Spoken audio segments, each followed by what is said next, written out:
Students, welcome to Selection Expert. Last lecture में हम लोगों ने कूलम्स लॉ पे बेस्ड प्रॉब्लम्स किया था और बेसिकली डायरेक्शन के बारे में आइडिया लिया था कि डायरेक्शंस कैसे हम लोग कैलकुलेट कर सकते हैं। उसके अलावा हमने एक दो प्रॉब्लम्स किया था जिसमें डायलेक्ट्रिक का इफेक्ट भी देखा। तो आज की क्लास का जो हमारा मेन एम है वह है ऐसी प्रॉब्लम्स को डिस्कस करना जो इक्विलिब्रियम से बेस्ड है। Equilibrium of system of charges होगा, मे बी इस तरीके की प्रॉब्लम्स होंगी जहां पर इक्विलिब्रियम नाम का वर्ड यूज होगा। ऐसे प्रॉब्लम्स अक्सर जेईई और नीट में पूछे जाते हैं। तो मैं पहले इक्विलिब्रियम क्या होता है स्टार्टिंग में आई वांट टू डिस्कस कि basic fundamental basic concepts of equilibrium, फिर हम लोग कुछ प्रॉब्लम्स अप्लाई करें। इवन इक्विलिब्रियम की प्रॉब्लम मैकेनिक्स में भी आता है। तो अभी तक हम लोगों ने जो लेक्चर्स दिए थे स्पेशली बोर्ड बेस्ड था और लास्ट लेक्चर्स में हमने न्यूमेरिकल प्रॉब्लम्स किया। तो हमारा जो पढ़ाने का कंसेप्ट यही है कि मैं चाहता हूं स्टूडेंट बोर्ड के साथ साथ कंपटीशन के लिए भी प्रिपेयर्ड हो सके। तो बेसिकली कुछ वीडियोस में ऐसे हैं जिसमें मैंने बोर्ड के ही मैटर को डिस्कस किया है और कुछ मैंने स्पेशली कंपटीशन के पर्पज से बनाया है। लेकिन अगर कोई स्टूडेंट, मेरा ये मानना है, that is my personal believe, if any student want to handle the problems of physics he or she must understand concept first। बहुत सारे वीडियोस ऐसे भी यूट्यूब में अवेलेबल हैं जिसमें टीचर डायरेक्टली प्रॉब्लम्स पे अटैक करता है। तो हमें पता है कि अगर हम उस प्रॉब्लम को सॉल्व कर सकते हैं, लेकिन अगर फिजिक्स मेरे हिसाब से नंबर ऑफ प्रॉब्लम्स का सब्जेक्ट नहीं है। फिजिक्स में अगर हमारा कंसेप्ट है तब हम प्रॉब्लम्स पे अटैक करें। तो इस चीज़ को मैं व्यू में रखते हुए हमेशा मैं हर प्रॉब्लम के पहले कंसेप्ट डिस्कस करता हूँ, उसके बाद उससे रिलेटेड कुछ प्रॉब्लम्स का कलेक्शन आपको सॉल्व कराता हूँ। तो आज की क्लास का हमारा एम है इक्विलिब्रियम।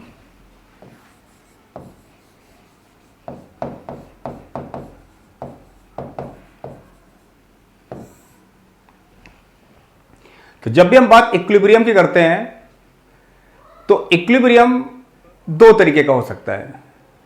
ओके, यह हमारा दो तरीके का हो सकता है।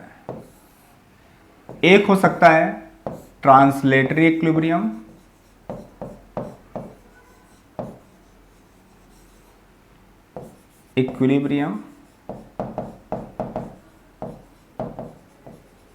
दूसरा हमारा हो सकता है रोटेटरी इक्विलिब्रियम।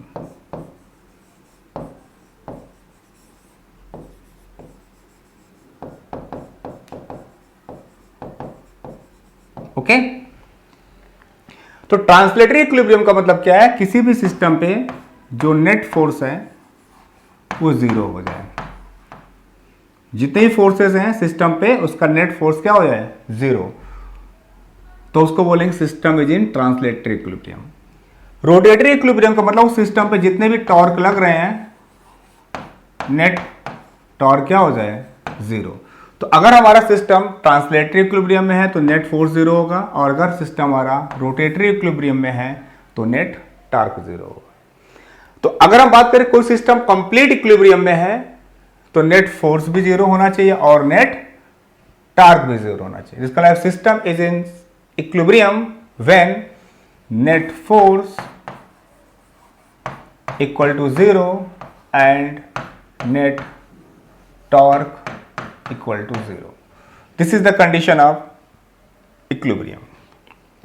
तो इस पे रिलेटेड प्रॉब्लम हम लोग मैकेनिक्स में बहुत सारे प्रॉब्लम्स किए हुए हैं। तो मैकेनिक्स में तो हम लोग ट्रांसलेटरी रोटेटरी दोनों इक्विलिब्रियम डिस्कस करते हैं, इवन रोटेशन चैप्टर जैसे है। बट अब यहां पर मेरा जो मेन फोकस है इक्विलिब्रियम ऑफ चार्जेस का है, इसलिए इतना डेफिनेशन मैंने बताया कि इक्विलिब्रियम का मतलब नेट फोर्स भी जीरो होना चाहिए और नेट टॉर्क भी जीरो होना चाहिए। लेकिन अगर बहुत सारे फोर्सेस, मान लिए एक फोर्स है तो ठीक है, अगर हमारे पास एक से ज्यादा फोर्सेस हैं, मान लीजिए हमारा पॉइंट से बहुत सारे फोर्सेस पास कर रहे हैं, मान लीजिए बहुत सारे फोर्सेस पास कर रहे हैं F1, F2, F3, किसी एक पॉइंट से बहुत सारे फोर्सेस पास कर रहे हैं, मतलब एक कॉन्करेंट कोप्लेनर फोर्सेस हैं। तो ऐसी कंडीशन में क्या करेंगे? हम दो परपेंडिकुलर डायरेक्शंस कंसीडर करेंगे और उस प्रॉब्लम को हम x और y में रिजॉल्व कर लेंगे।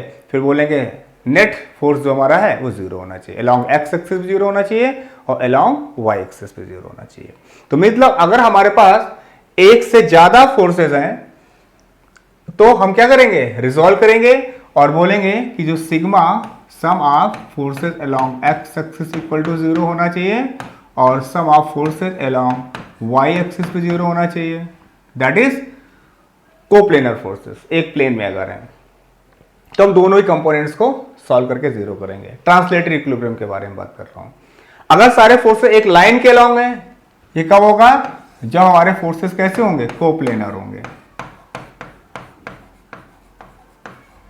अगर हमारे फोर्सेस कोलिनियर है, एक ही लाइन के अलॉन्ग है, उस कंडीशन में हमारा कोई भी एक चलेगा, sigma f x equal to zero या sigma f y equal to zero, क्योंकि फोर्स सिर्फ एक ही डायरेक्शन में होगा।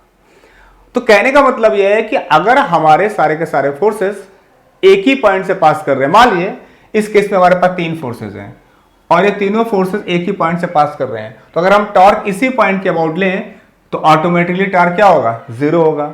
तो torque about any axis, torque about any axis equal to already zero होगा अगर सारे के सारे फोर्स एक ही पॉइंट से पास कर रहे हैं। तो मतलब अगर सारे के सारे फोर्स एक ही पॉइंट से पास कर रहे हैं तो torque about any axis automatically zero होता है। इसलिए इस कंडीशन में ये जो प्रॉब्लम है टॉर्क नेट वाली, ये ऑटोमेटिकली सेटिस्फाइड होती है। तो हम ये कहना चाहते हैं कि अगर हमारे पास कॉन्करेंट कोप्लेनर फोर्सेस हैं और सारे के सारे फोर्स किसी एक पॉइंट से पास हो रहे हैं तो टॉर्क अबाउट एनी एक्सिस मतलब रोटेटरी इक्विलिब्रियम की कंडीशन ऑटोमेटिकली सेटिस्फाइड होती है। इसलिए इस कंडीशन को हमें लगाने की जरूरत नहीं होती है। क्लियर? तो हम ये भी बताना चाहते हैं कि व्हाट आर द पॉसिबिलिटीज, क्या क्या चीजें पॉसिबिलिटीज हमारी हो सकती हैं। तो एक प्रॉब्लम और भी, अगर हमारे पास सिर्फ 3 फोर्सेज हैं तो ऐसे प्रॉब्लम को हम लोग लामीज थ्योरम से भी सॉल्व कर सकते हैं।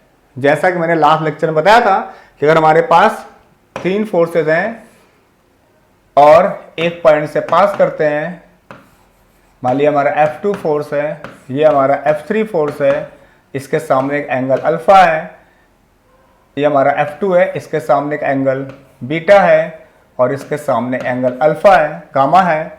तो हम लिख सकते हैं F1 upon sine alpha equal to F2 upon sine beta equal to F3 upon sine gamma. This is the condition of equilibrium of 3 concurrent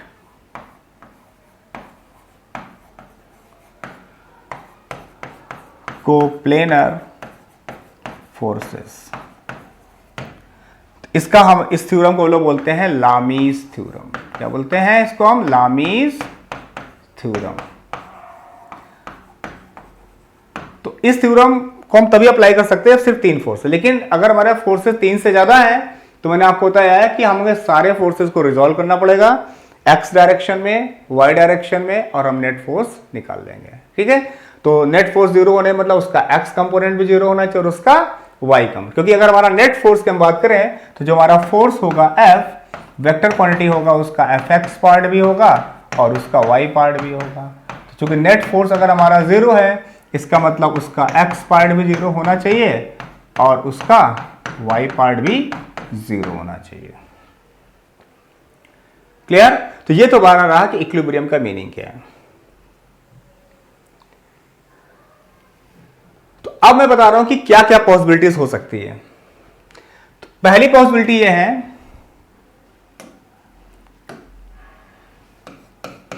कि हमारा नेट फोर्स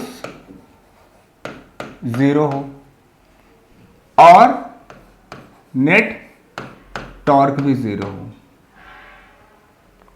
दूसरी पॉसिबिलिटी ये हो सकती है कि नेट फोर्स जीरो ना हो बट नेट टॉर्क जीरो हो। तीसरी पॉसिबिलिटी ये हो सकती है कि नेट फोर्स जीरो हो लेकिन नेट टॉर्क जीरो ना हो। और चौथी पॉसिबिलिटी ये हो सकती है कि ना ही नेट फोर्स जीरो हो और ना ही नेट टॉर्क जीरो हो। ये 4 पॉसिबिलिटीज हमारी बन सकती हैं। तो अगर ये हमारी 4 पॉसिबिलिटीज बन सकती हैं एंड सब में है, दोनों कंडीशन है ऐड करके, तो इस पॉसिबिलिटी में जो हमने बताया नेट फोर्स भी जीरो है और नेट टॉर्क भी जीरो है, मतलब बॉडी इज इन कंप्लीट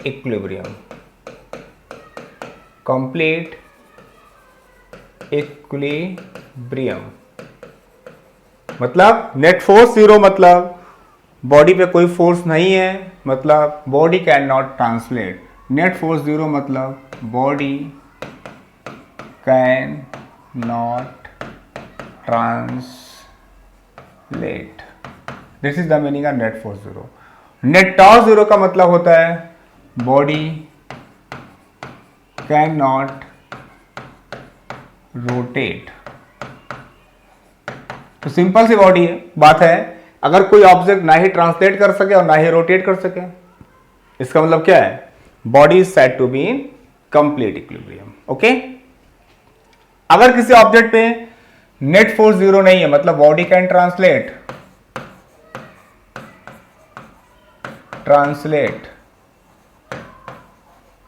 लेकिन उस पर टॉर्क जीरो है, मतलब बॉडी कैन नॉट रोटेट,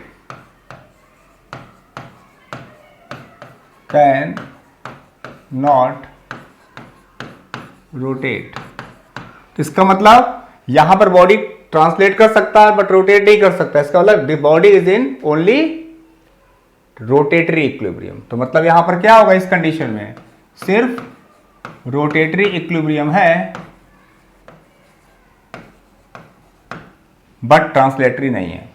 इस कंडीशन में क्या नेट फोर्स जीरो है, इसका मतलब बॉडी कैन नॉट ट्रांसलेट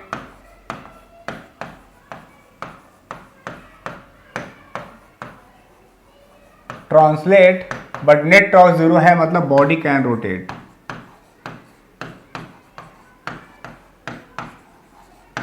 मतलब यहां पर बॉडी ट्रांसलेट तो नहीं कर सकती है, रोटेट कर सकती है, इसका मतलब बॉडी ट्रांसलेटरी इक्विलिब्रियम में है।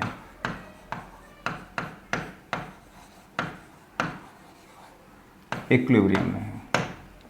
तो इस कंडीशन में अगर हम देखें, जो मैंने फोर्थ कंडीशन लिखी, ना ही नेट फोर्स जीरो ना ही नेट फोर्स जीरो नहीं है, इसका मतलब body can translate, body can translate, मतलब straight line motion, one dimensional motion.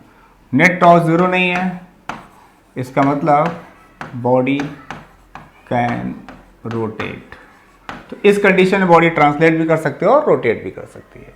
तो जस्ट मैंने आपको सिंपल से होता है कि अगर हमारे पास कोई ऑब्जेक्ट इक्विलिब्रियम में है तो उसका नेट फोर्स भी जीरो होना चाहिए और उसका नेट टॉर्क भी जीरो होना चाहिए। लेकिन अगर बहुत सारे फोर्स एक ही पॉइंट से पास हो रहे हैं, तो अगर उसी पॉइंट के अबाउट हम टॉर्क कैलकुलेट कर लें तो टॉर्क ऑलरेडी उस पॉइंट के अबाउट जीरो है, इसलिए हमें उसको ऑटोमेटिकली सेटिस्फाइड कंडीशन है, तो उसकी जरूरत हमें नहीं है। तो मतलब F net equal to zero का मतलब है बॉडी कैन नॉट ट्रांसलेट, और नेट टॉर्क जीरो मतलब बॉडी कैन नॉट रोटेट। तो इसका ट्रांसलेशन के लिए फोर्स का होना जरूरी है और रोटेशन के लिए टार्क का होना भी जरूरी है। आगे हम जब डाइपोल्स भी पढ़ेंगे तो वहां पर हमें इस कंसेप्ट की रिक्वायरमेंट होगी। ओके, तो अब हम क्या करते हैं, कंजर्वेटिव फोर्सेस के बारे में डिस्कस करना चाहते हैं। तो जो भी हमारे फोर्सेस हमारे हैं, जो फोर्सेस हमारे हैं, इसको हमने दो कैटेगरी में डिवाइड कर दिया। जो हमारे फोर्सेस हैं इनको मैंने दो कैटेगरी में डिवाइड कर दिया। एक वो फोर्सेस हैं जो हमारे कंजर्वेटिव हैं, और एक वो फोर्सेस हैं जो हमारे नॉन कंजर्वेटिव हैं। ओके, तो दो तरीके के फोर्सेस है, कंजर्वेटिव और नॉन कंजर्वेटिव। तो कंजर्वेटिव फोर्सेस का मतलब ऐसे फोर्सेस जो पोटेंशियल एनर्जी से ऑब्टेन किए जाए, या हम ये कह सकते हैं कि ऐसे फोर्सेस जिसका कॉज ऑफ ओरिजिन या तो मास हो या फिर चार्ज हो। जैसे ग्रेविटेशनल फोर्स है, तो ग्रेविटेशनल फोर्स का कारण क्या है, मास है। तो ग्रेविटेशनल फोर्स को हम लोग, अगर मास है तो मास जो है उसका पोटेंशियल एनर्जी है, ग्रेविटेशनल पोटेंशियल एनर्जी है। ठीक है, तो ऐसे जो फोर्सेस होते हैं जो किसी मास या चार्ज वजह से जनरेट होते हैं, तो ऐसे फोर्सेस जो हमारे कंजर्वेटिव फोर्सेस होते हैं, ऐसे फोर्सेस को हम, सबसे पहली कंडीशन है, forces can be written as negative gradient of potential energy. Force can be written as negative gradient of potential energy. This is the property of conservative forces.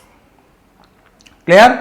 Non conservative forces को हम ऐसे नहीं लिख सकते हैं। Non conservative forces cannot be expressed as negative gradient of potential energy. तो मतलब यहां पर हमारे F का मतलब फोर्स से है और U का मतलब पोटेंशियल एनर्जी से है।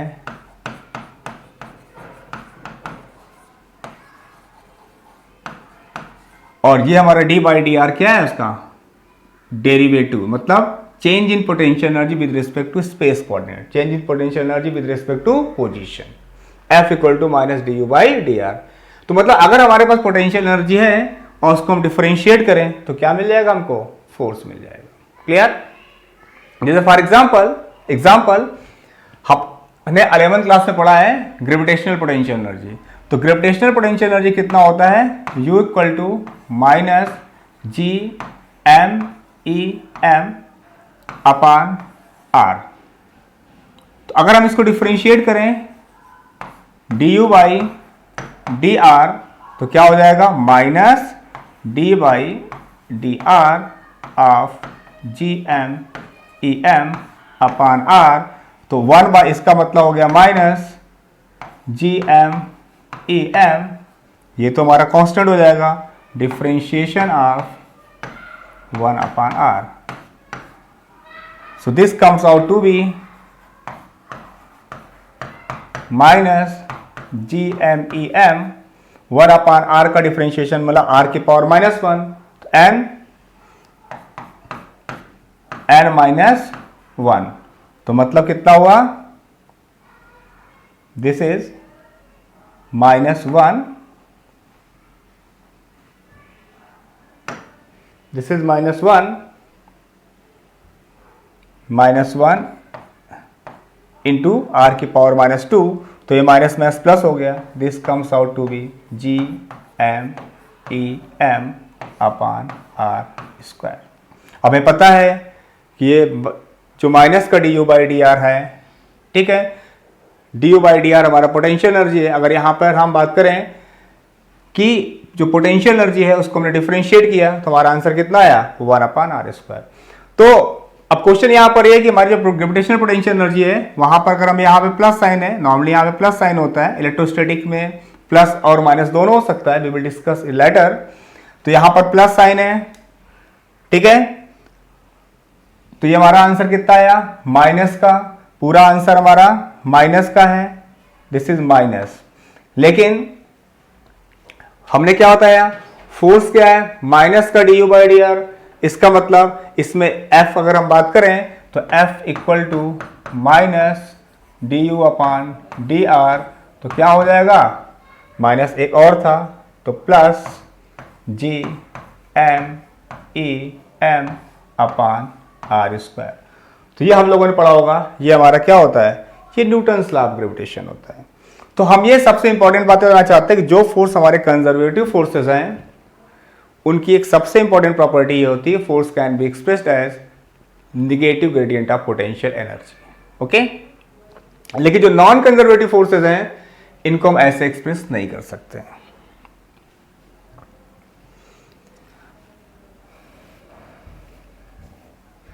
तो फिर मैंने बताया कि जो हमारे कंजर्वेटिव फोर्सेस हैं, कंजर्वेटिव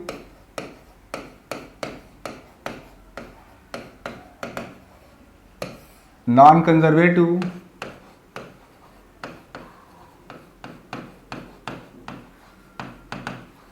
इसकी सबसे important property, force can be expressed as negative gradient of potential energy, but यहां ऐसा नहीं लिख सकते। Force cannot be expressed. Clear? This is the first property. दूसरी बात क्या होता है कि जो कंजर्वेटिव फोर्सेस होते हैं, work done by conservative forces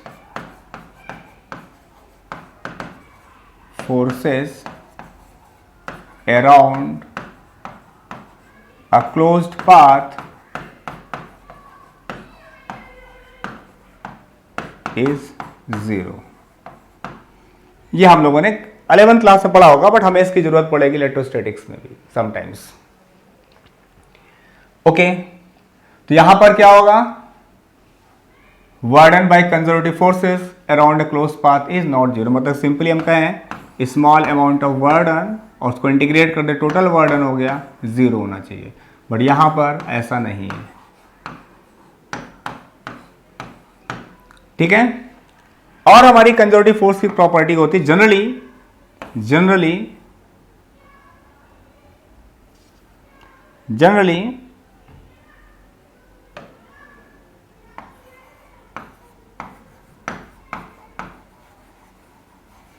position dependent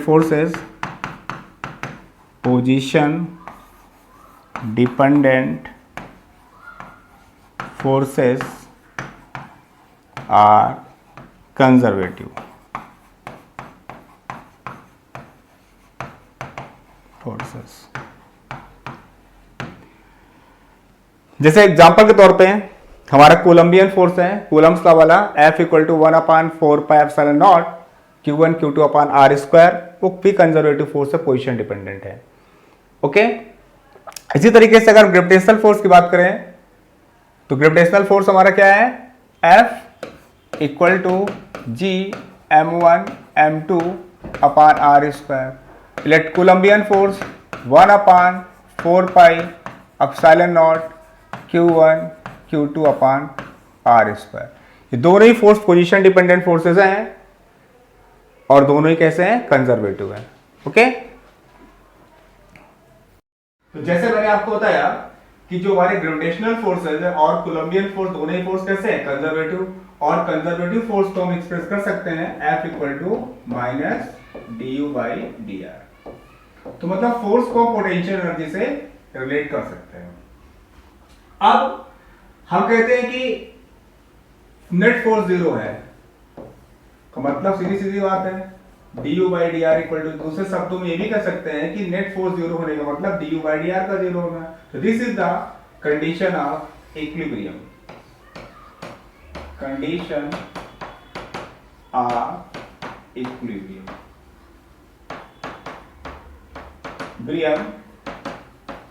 कब, जब प्रॉब्लम में फोर्स को जाए पोटेंशियल एनर्जी गिवन हो तब। तो स्टूडेंट अक्सर कंफ्यूज रहता है कि force equal to zero equilibrium condition है या du/dr इक्वल टू जीरो, दोनों ही कंडीशन करेक्ट है, क्योंकि पोटेंशियल एनर्जी का ग्रेडियंट जो है वो फोर्स होता है। अब इसको मैं और क्लियर करने के लिए आपको ग्राफ दिखा रहा हूं। मान लीजिए ये हमारा potential energy versus distance graph है। तो मैंने इसमें कुछ पॉइंट लिए हैं, मान लीजिए हमारा मैक्सिमम पॉइंट है, ये मिनिमम पॉइंट है, ये हमारा नाइदर मैक्सिमा नॉर मिनिमा है, और इन सभी जगहों पर स्लोप हमारा क्या है, जो टेंजेंट है एक्स एक्सिस के पैरेलल लाइन है। तो इस सब कंडीशन में जो पोटेंशियल एनर्जी का डेरिवेटिव है with respect to distance equal to zero है, मतलब स्लोप जीरो है। This is the condition of equilibrium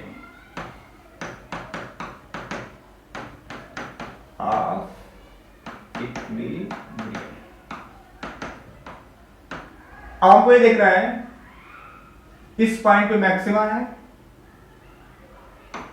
ये पॉइंट आपका मैक्सिमा है, ये पॉइंट आपका मिनिमा है,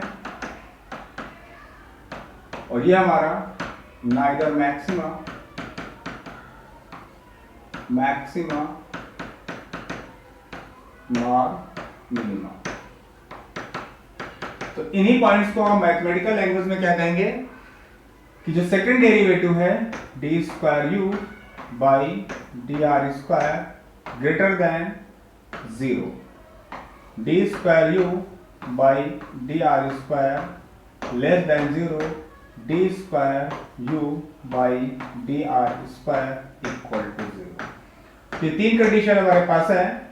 इस कंडीशन में ग्रेटर देन जीरो मतलब minima, less than zero means maxima, neither maxima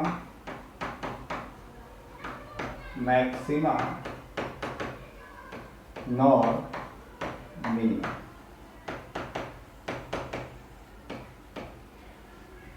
तो इसका मतलब कि मिनिमा किसका, potential energy minimum, potential energy. अगर हमारी पोटेंशियल एनर्जी मिनिमम है, यहां पर हमारा पोटेंशियल एनर्जी मैक्सिमम है,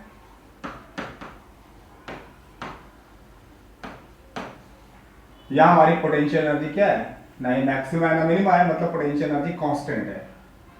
ओके, यहां भी potential energy neither maxima energy neither maximum not minimum. तो जिस कंडीशन में पोटेंशियल एनर्जी मिनिमम होती है, मान लिया वहां पर पोटेंशियल एनर्जी क्या है, मिनिमम है, तो अगर पोटेंशियल एनर्जी मिनिमम है तो जो हमारा इक्विलिब्रियम होगा वो स्टेबल होगा, और यहां पर हमारा इक्विलिब्रियम अनस्टेबल होगा। अगर पोटेंशियल एनर्जी मैक्सिमम है तो इक्विलिब्रियम अनस्टेबल होगा, और यहां पे हमारा इक्विलिब्रियम न्यूट्रल होगा। Stable equilibrium, unstable equilibrium and neutral equilibrium. तो इक्विलिब्रियम हमारा स्टेबल भी हो सकता है, अनस्टेबल भी हो सकता है, और न्यूट्रल भी हो सकता है। इस चीज को मैथमेटिकली मैंने एक्सप्लेन किया। अगर हमें चेक करना होगा कि इक्विलिब्रियम स्टेबल है, अनस्टेबल है, न्यूट्रल है, और पोटेंशियल एनर्जी प्रॉब्लम दिया है, तो इस तरीके से हम चेक कर सकते हैं इक्विलिब्रियम स्टेबल है, अनस्टेबल है या न्यूट्रल है। अब उसको एक एग्जांपल बता रहे हैं, मैकेनिक्स के एग्जांपल से। मान लीजिए यह हमारे पास एक कोन रखा हुआ है,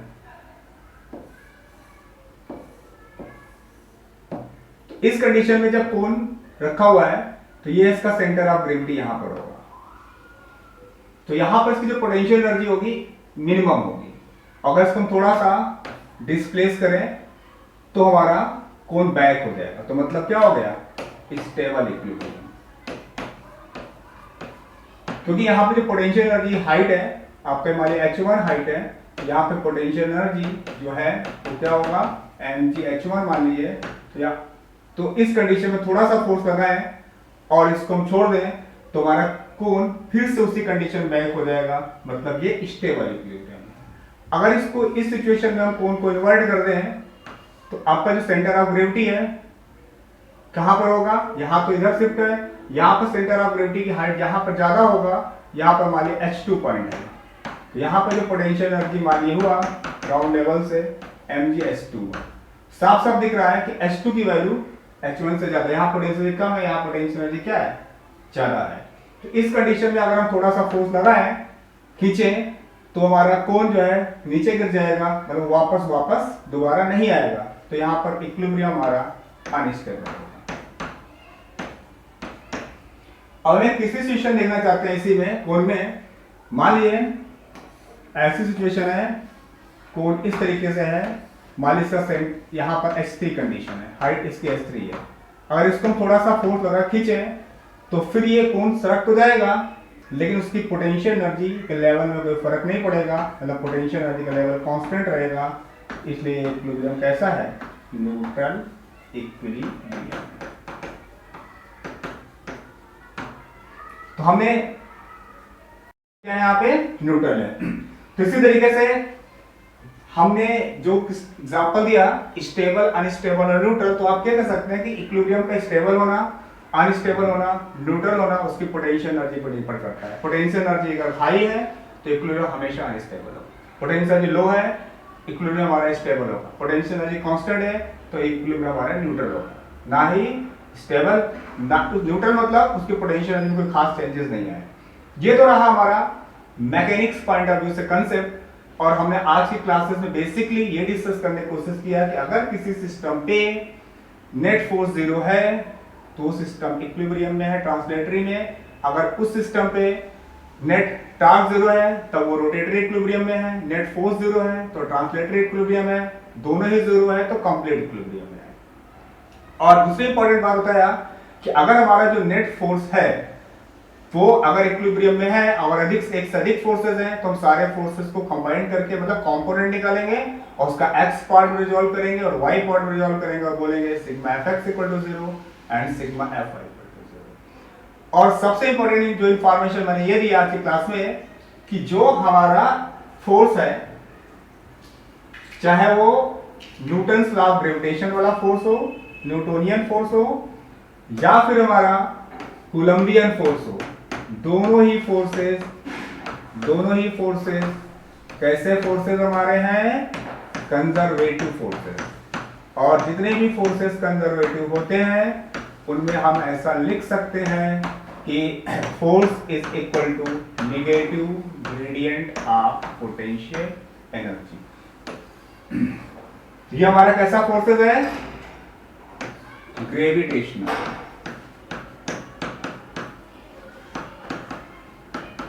ये कौन सा फोर्स है? इलेक्ट्रोस्टैटिक। और दोनों ही फोर्सेस कैसे हैं? Conservative forces. कंजर्वेटिव फोर्सेस में ये रूल फॉलो करेगा।